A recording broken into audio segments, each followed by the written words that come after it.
देखिए Lucent series चल रहा है और लुसेंट सीरीज में हम इकोनॉमिक्स लेके चल रहे हैं और इकोनॉमिक्स में ये लेक्चर नंबर 5 कितना है, लेक्चर नंबर 5 ध्यान से समझिएगा। और हाँ, अगर आप लोग 1 से लेकर 4 तक लेक्चर नहीं देखे हैं तो जाके ज़रूर देखिएगा, क्योंकि काफ़ी हम एक्सप्लेन कराए हैं और शुरू से ले के चले हैं। ठीक है, चलिए स्टार्ट करते हैं। और आपको कैसे मिलेगा चारों लेक्चर, तो प्ले लिस्ट में जाके चेक करिएगा इकोनॉमिक्स 2025, उसमें प्ले लिस्ट बना दिए हैं, वहाँ आपको मिल जाएगा। चलिए स्टार्ट करते हैं। अर्थव्यवस्था का क्षेत्र देखिएगा। ठीक है, अर्थव्यवस्था का क्षेत्र हम पहले वाले वीडियो में भी देख चुके हैं, लेकिन इस वीडियो में हम थोड़ा डीप पढ़ेंगे। डीप मतलब अंदर से पढ़ेंगे। ठीक है, समझिएगा। अर्थव्यवस्था का क्षेत्र में देखेंगे आर्थिक क्रिया के आधार पे क्षेत्र, कार्य के आधार पे क्षेत्र, स्वामित्व के आधार पे क्षेत्र देखने जा रहे हैं। ठीक है, स्वामित्व का अर्थ हो गया मालिक, इसका मालिक कौन है।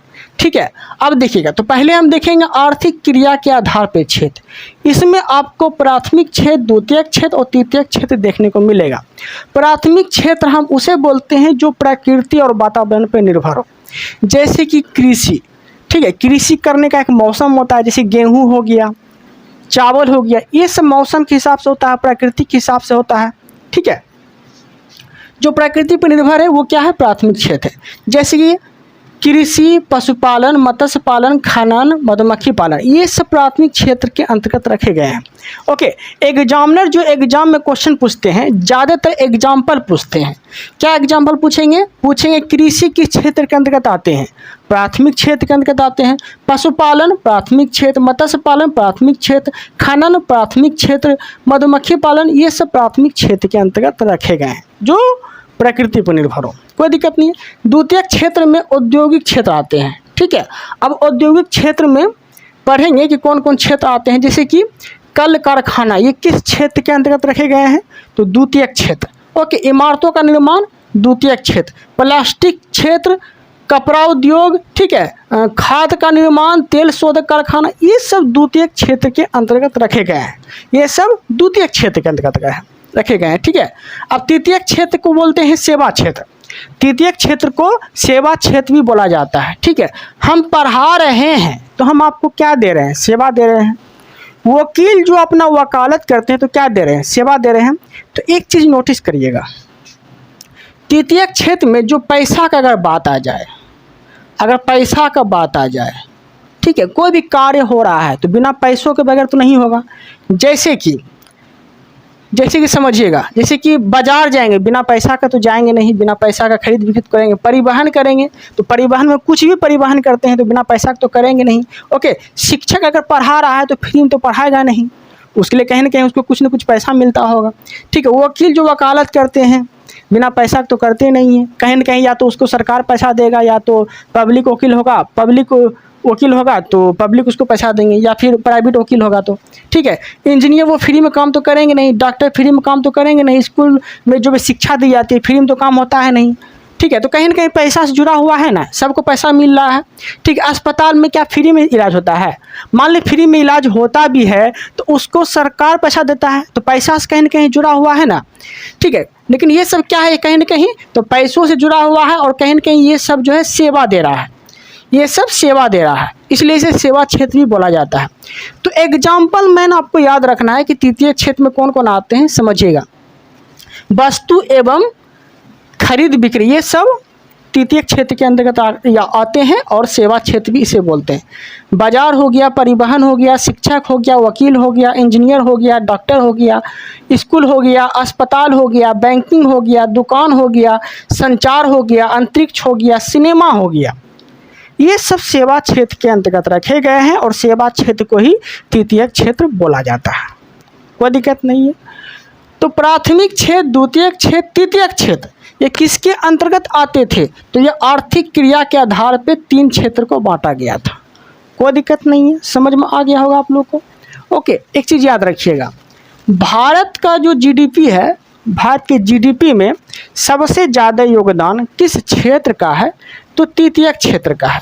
तो वही हम यहाँ लिख दिए हैं, पहला तृतीयक क्षेत्र का सबसे ज़्यादा योगदान है जीडीपी में। और जीडीपी का पूरा नाम क्या होता है, gross domestic product, gross domestic product, कोई दिक्कत नहीं है।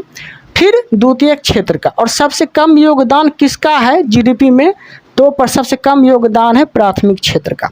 प्राथमिक क्षेत्र का सबसे ज़्यादा योगदान जानते हैं किस समय था? जब देश आज़ाद हुआ था, उस समय 1947 में सबसे ज़्यादा योगदान प्राथमिक क्षेत्र का था। ठीक है, लेकिन अभी वर्तमान में देखेंगे तो जीडीपी में सर्वाधिक योगदान तृतीयक क्षेत्र का है। ठीक है, कोई दिक्कत नहीं है, अच्छे समझ में आ गया होगा। तो आर्थिक क्रिया के आधार पे 3 क्षेत्र देखे, प्राथमिक, द्वितीयक और तृतीयक। अब देखते हैं कार्य के आधार पे।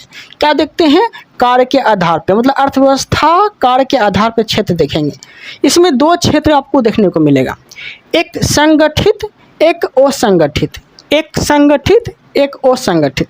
संगठित का अर्थ ये हो गया निश्चित, निश्चित किया गया है। जैसे हम आपको पढ़ाएंगे, किसी के अंतर्गत पढ़ाएं या किसी के द्वारा पढ़ाएं, या फिर मुझे पढ़ाने के लिए रखा गया है तो मुझे वेतन पर रखा होगा, या फिर सरकार मतलब जैसे कि सरकारी नौकरी ले लीजिए। सरकारी नौकरी जो भी व्यक्ति कर रहा है तो उसका फिक्स वेतन होगा, निश्चित वेतन होगा, तो वही चीज़ को बोला जाता है संगठित। क्या बोलते हैं? संगठित। और संगठित को बोलते हैं इंग्लिश में ऑर्गेनाइज। क्या बोलते हैं? ऑर्गेनाइज्ड बोलते हैं।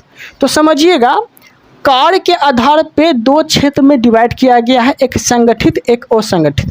संगठित का अर्थ ये हो गया निश्चित, हर चीज़ निश्चित है। सरकारी नौकर है, सरकारी नौकरी है, ये सब निश्चित है। ओके, इसमें छुट्टी भी निश्चित है कि 1 साल में आपको 3 को छुट्टी दिया जाएगा, 2 साल में आपको 3 को छुट्टी दिया जाएगा, या 5 साल में आपको 3 को छुट्टी दिया जाएगा। ठीक है, ये सब निश्चित है, कोई दिक्कत नहीं है। असंगठित समझते हैं। असंगठित का अर्थ ये हो गया कि कोई भी चीज़ निश्चित नहीं है। जैसे प्राइवेट कंपनी है, आज आपको रखेगा, कल आपको निकाल भी सकता है। ये क्या हो गया? असंगठित हो गया, कोई दिक्कत नहीं है। तो संगठित को बोलते हैं ऑर्गेनाइज और असंगठित को बोलते हैं अनऑर्गेनाइज। तो पहले हम संगठित देखने वाले हैं। देखिए, संगठित देखेंगे पहले, समझिएगा। तो यही चीज़ जो हम समझाएं ना, सब चीज़ निश्चित है, वही चीज़ हम यहाँ लिख दिए हैं। जैसे कार्य का समय निश्चित है। सरकारी नौकरी करेंगे तो समय निश्चित किया गया है, तब 65 समय निश्चित किया गया है कि आप 65 साल जॉब कर सकते हैं, 60 साल जॉब कर सकते हैं, या फिर 70 साल ही जॉब कर सकते हैं। समय निश्चित किया गया है। लेकिन प्राइवेट में निश्चित है, आज आपको काम करवा रहा है, कल निकाल देगा, कोई निश्चित नहीं है। ठीक है, तो जो निश्चित है उसे संगठित में रखा गया है। तो वही बोला गया है, कार्य और समय निश्चित किया गया है, छुट्टी समय निश्चित रहता है, नियम कानून से बंधे होते हैं, सरकारी काम में आप लापरवाही नहीं दिखा सकते हैं। ठीक है, अगर आपको 3 महीना का ही छुट्टी मिला है तो 3 महीना से ज़्यादा आप घर में बैठ के नहीं रह सकते हैं। मतलब हर चीज़ निश्चित किया गया है, बांधा हुआ है। ठीक है, तो उसे बोलते हैं हम लोग संगठित, कोई दिक्कत नहीं है। और इंग्लिश में क्या बोलते हैं? ऑर्गेनाइज। ओके, अब समझिएगा ध्यान से। संगठित में एग्जाम्पल में याद रखिएगा कि बड़े बड़े कंपनी, ये सब संगठित क्षेत्र के अंतर्गत आते हैं, संगठित अर्थव्यवस्था में आते हैं। सरकारी नौकरी, ये सब संगठित में आते हैं, ऑर्गेनाइज जिसे बोलते हैं। ओके, कोई दिक्कत नहीं है, समझ में आ गया होगा। अब देखते हैं असंगठित। असंगठित में सेम उल्टा होता है, इसे बोलते हैं इंग्लिश में अनऑर्गेनाइज। क्या बोलते हैं? अनऑर्गेनाइज बोलते हैं। अब समझिएगा, इसमें वेतन निश्चित है, वेतन निश्चित नहीं है। प्राइवेट कंपनी में काम करेंगे तो आज आपको 10,000 दे रहा है, ठीक है, कल कम भी कर सकता है, कल बढ़ा भी सकता है। ठीक है, अब प्राइवेट कंपनी के बारे में बोल रहे हैं हम। ठीक है, वेतन निश्चित नहीं रहता है। जैसे आपको आज 10,000 दे रहा है तो कल आपका वेतन कम भी हो सकता है, ज़्यादा भी हो सकता है, या फिर उसके ऊपर डिपॉजिट फिक्स नहीं कर सकते हैं कि मुझे महीना में आपको 30,000 ही देना पड़ेगा, उसका जितना मन होगा उतना देगा, कोई निश्चित नहीं रहता है। ठीक है, तो वही बोला गया है, वेतन निश्चित रहता है? नहीं रहता है। कार्य का समय निश्चित रहता है? नहीं रहता है, आज रखेगा कल निकाल देगा। ठीक है, छुट्टी निश्चित रहता है? छुट्टी निश्चित नहीं रहता है। ओके, छुट्टी निश्चित नहीं रहता है। सरकारी नौकरी में तो साल में 3 मन छुट्टी देता होगा या 1 मन छुट्टी देता होगा, लेकिन प्राइवेट में छुट्टी लेना पड़ता होगा, उसके लिए आपका पैसा कटता होगा। ठीक है, तो क्या हो गया? छुट्टी निश्चित नहीं है। ठीक है, नो नियम नो कानून, इसमें कोई दिक्कत नहीं है। ठीक है, आप समझिएगा, एग्जाम्पल पूछेगा आपसे। प्राइवेट नौकरियां ये सब असंगठित में आते हैं, किसान असंगठित में आते हैं, दुकानदार असंगठित में आते हैं, मजदूर असंगठित में आते हैं। कैसे समझिएगा, प्राइवेट नौकरी कर रहे हैं, आज गए काम करने के लिए, कल नहीं गए काम करने के लिए, कोई दिक्कत है? कोई दिक्कत नहीं है, ज़्यादा ज़्यादा पेमेंट कटेगा। ठीक है, किसान जो हल जोतते हैं या फिर खेत में पानी पटाते हैं, तो देखते हैं कोई निश्चित है कि मुझे 7 बजे सुबह ही पानी पटाना है या फिर शाम को 4 बजे ही पानी पटाना है? कोई निश्चित है? आज ने मतलब कि लाइट रहने लगा तो कभी भी किसान पानी पटा लेता है। पहले ऐसा सुविधा नहीं था। पहले लाइट आता था 4 बजे सुबह में, तो लोग 4 बजे सुबह में अलार्म लगा के जगता था और खेत पटाता था। तो समय निश्चित है? समय निश्चित तो नहीं है। तो वही तो बोला गया है कि जब आपका मन करे तब आप काम कर सकते हैं। जैसे किसान हो गया, दुकानदार हो गया। मेरा मन है आज दुकान खोलने का, मान ली किराना स्टोर का मेरा दुकान है, मेरा मन है आज 4 बजे दुकान खोलने का, तो खोल सकते हैं। मेरा मन है कि 4 बजे दुकान नहीं खोलेंगे, 5 बजे दुकान खोलेंगे हम, तो खोल सकते हैं। मनमौजी चल रहा है। ठीक है, तो वही इसमें कोई नियम कानून होता है? तो वही तो नियम कानून नहीं है। इसमें नियम कानून है? नियम कानून नहीं है। ओके, तो क्या क्या बोले? प्राइवेट नौकरी हो, किसान हो, दुकानदार हो, मजदूर, इसमें कोई नियम कानून अगर नहीं है तो वो रखा जाता है संगठित क्षेत्र में, अनऑर्गेनाइज जिसे बोला जाता है। ठीक है, कोई दिक्कत नहीं है, समझ में आ गया होगा। तो एक बार फिर से देख लेते हैं। अर्थव्यवस्था का क्षेत्र 3 को था। आर्थिक क्रिया के आधार पे हम क्या क्या देखे? प्राथमिक, द्वितीय और तृतीय क्षेत्र। ठीक है, कार्य के आधार पे क्या देखे? संगठित क्षेत्र और असंगठित क्षेत्र। अब देखने वाले हैं स्वामित्व, मतलब मालिक के आधार पे क्षेत्र देखने वाले हैं। ठीक है, मालिक मतलब स्वामित्व। ठीक है, स्वामित्व के आधार पे मतलब इसका मालिक कौन होगा या कौन हो सकता है, समझिएगा। स्वामित्व के आधार पे क्षेत्र, इसे बोलते हैं पब्लिक सेक्टर। क्या बोलते हैं? Public sector. तो स्वामित्व के आधार पे, तो इसमें कैटेगरी बार है, सार्वजनिक भी देखने को मिलेगा, निजी क्षेत्र भी देखने को मिलेगा। तो पहले हम सार्वजनिक देखते हैं, समझिएगा। सार्वजनिक किसे बोलते हैं? सार्वजनिक का अर्थ ये हो गया पब्लिक सेक्टर। क्या बोलते हैं? Public sector. जैसे कि सरकारी कंपनी। रेलवे किसका है? रेलवे सरकार का है। तो सरकार का है मतलब हम लोग का है। जब सरकार को हम बनाए तो सरकार का हर चीज़ तो मेरा ही हुआ ना। रेलवे किसका प्रॉपर्टी है? पब्लिक प्रॉपर्टी है। किसका प्रॉपर्टी है? पब्लिक प्रॉपर्टी है। ठीक है, तो वही तो बोला गया है, सरकारी कंपनी हो, ठीक है, जैसे रेलवे हो, सेना हो। सेना किसके लिए काम करते हैं? हम लोग के लिए काम करते हैं। सरकारी है मतलब पब्लिक प्रॉपर्टी है। सेना क्या है? पब्लिक है। ओके, सेना हो, सरकारी बैंक हो, महारत्न कंपनी हो, अंतरिक्ष हो, ये सब किसके अंतर्गत रखे जाते हैं? तो सार्वजनिक क्षेत्र के अंतर्गत रखे जाते हैं। एग्जामिनर सिर्फ और सिर्फ आपसे क्या पूछेगा? एग्जाम्पल पूछेगा रेलवे किस सेक्टर में आते हैं? तो सरकारी कंपनी, सरकारी मतलब सार्वजनिक क्षेत्र में आते हैं। रेलवे किस में आते हैं? सार्वजनिक में आते हैं। सेना किस में आते हैं? सार्वजनिक में आते हैं। सरकारी बैंक किस में आते हैं? सार्वजनिक में आते हैं। महारत्न कंपनी किस में आते हैं? सार्वजनिक में आते हैं। अंतरिक्ष किस में आते हैं? सार्वजनिक में आते हैं। ठीक है, कोई दिक्कत नहीं है, समझ में आ गया होगा आप लोग को। अब देखिएगा, अब देखते हैं संयुक्त क्षेत्र। संयुक्त क्षेत्र का अर्थ ये हो गया ज्वाइंट सेक्टर। क्या बोलते हैं? Joint sector. ठीक है, अब देखिएगा, ज्वाइंट सेक्टर जो है ये पीपीपी मॉडल पे आधारित है। पीपीटी मॉडल पे आधारित है।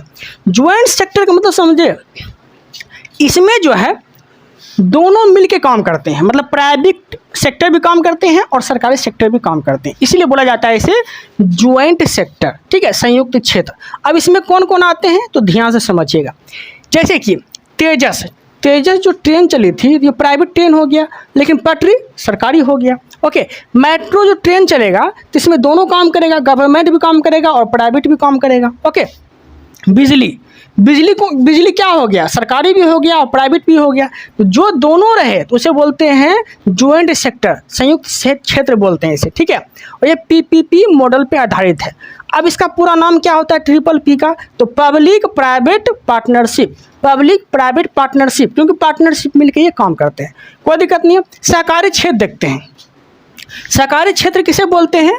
सहकारी क्षेत्र का अर्थ ये हो गया कि इसमें सभी व्यक्ति का कुछ न कुछ योगदान हो। ओके, सभी व्यक्ति का, जैसे कि व्यक्ति के समूह के द्वारा किया गया कार्य। ठीक है, जैसे कि डेयरी उद्योग में कौन आएंगे? सुधा आएंगे। ये सब सुधा कंपनी और जो होते हैं ये सब सहकारी क्षेत्र के अंतर्गत आते हैं। ठीक है, समूह के द्वारा इसका निर्माण किया गया है। जो प्रत्येक व्यक्ति का या कुछ कुछ व्यक्ति का कुछ न कुछ योगदान दिया गया है इसमें। तो योगदान दे के जो भी चीज़ का निर्माण होता है उसे सहकारी क्षेत्र के अंतर्गत रखे गए हैं। तो स्वामित्व और संचालन इसे बोल सकते हैं। समझिएगा ध्यान से। अब देखिएगा अमूल, अमूल जो है, अमूल किस में आएंगे? तो यह भी सहकारी क्षेत्र में ही आएंगे। अब अमूल का पूरा नाम पूछेगा तो याद रखिएगा आनंद मिल्क यूनियन लिमिटेड, आनंद मिल्क यूनियन लिमिटेड।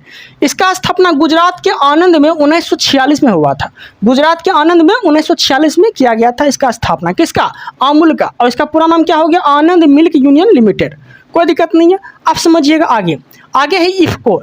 इफको का पूरा नाम क्या होता है? इंडियन फार्मर्स फर्टिलाइजर कोप, इंडियन फार्मर फर्टिलाइजर कोप इफको का पूरा नाम होता है। स्थापना पूछेगा तो 1967 में इसका स्थापना हुआ था। मुख्यालय कहाँ है इफको का? तो मुख्यालय है नई दिल्ली। कहाँ है मुख्यालय? नई दिल्ली। ओके। और इस क्लास का अगर आपको पीडीएफ चाहिए तो पीडीएफ जो है मेरी टेलीग्राम जो लिंक है, मेरा Telegram link velocity classes ND दे दीजिएगा, वहाँ आपको सारा पीडीएफ मिल जाएगा। ओके, आगे देखते हैं सहकारी बैंक। सहकारी बैंक की स्थापना पूछेगा तो 1904 में हुआ था। सहकारी बैंक की स्थापना 1904 में हुआ था। ये चीज़ याद रखिएगा। ओके, बाकी कोई भी डाउट रहता है, इतनी सा भी डाउट रहता है तो आप कमेंट कर सकते हैं, बता सकते हैं। फुल्ली एकदम जो है ना लुसेंट को कंप्लीट कराने वाले हैं हम। फुल्ली लुसेंट सीरीज का मतलब यही हो गया कि एक एक सब्जेक्ट को लेके चलेंगे एकदम। अभी फिलहाल इकोनॉमिक्स चल रहा है, उसके बाद हिस्ट्री में हाथ लगाएंगे, फिर साइंस में हाथ लगाएंगे, फिर स्टैटिक पढ़ाएंगे। मतलब कंप्लीट हम लुसेंट पढ़ाने वाले हैं। तो जितने भी लोग नए हैं चैनल को सब्सक्राइब जरूर करिएगा ताकि आने वाला कंटेंट आप तक पहुंच सके। Thank you, thanks for watching.